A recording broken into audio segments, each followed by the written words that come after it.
Shalom, kita jumpa kembali dalam Renungan Goshen Mata. Haleluya, saudara-saudaraku yang dikasihi dan diberkati Tuhan.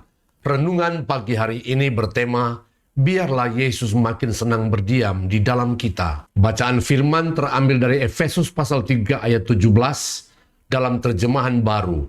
Sehingga oleh imanmu, Kristus diam di dalam hatimu dan kamu berakar serta berdasar di dalam kasih. Dalam terjemahan firman Allah yang hidup, saya berdoa kiranya Kristus makin lama makin senang berdiam dalam hati saudara karena iman saudara kepadanya. Semoga saudara berurat berakar dalam kasih Allah yang ajaib itu. Masih ingatkah kita pujian dengan lirik berikut ini? Mari masuk, masuk hatiku ya Yesus. Datang sekarang, datang tinggal dalam hatiku ya Yesus. Mungkin ada orang Kristen yang masih sering berdoa, memohon agar Yesus mau masuk dalam hidupnya atau hatinya. Untuk sesaat sepertinya nyanyian dan doa mengundang Yesus masuk dan tinggal sangatlah indah dan bagus, bahkan tidak perlu dipermasalahkan. Tetapi melalui ayat firman yang kita baca dalam Efesus 3 ayat 17 tersebut, kita diingatkan dan diajarkan bahwa ketika kita percaya atau beriman kepada Yesus, maka Yesus pun sudah masuk dan diam di dalam hidup dan hati kita.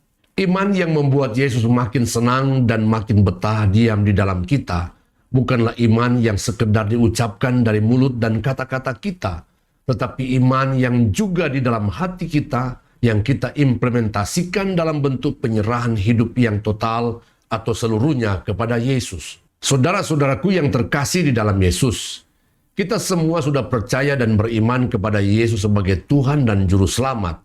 Sehingga kita tidak perlu lagi berdoa atau menyanyi untuk memohon Yesus masuk dalam hati kita. Karena Ia sudah ada di hati kita. Yang harus kita lakukan adalah, buatlah Yesus senang dan betah diam dalam hidup kita. Dengan cara kita hidup benar, kudus, dan berkenan kepadanya.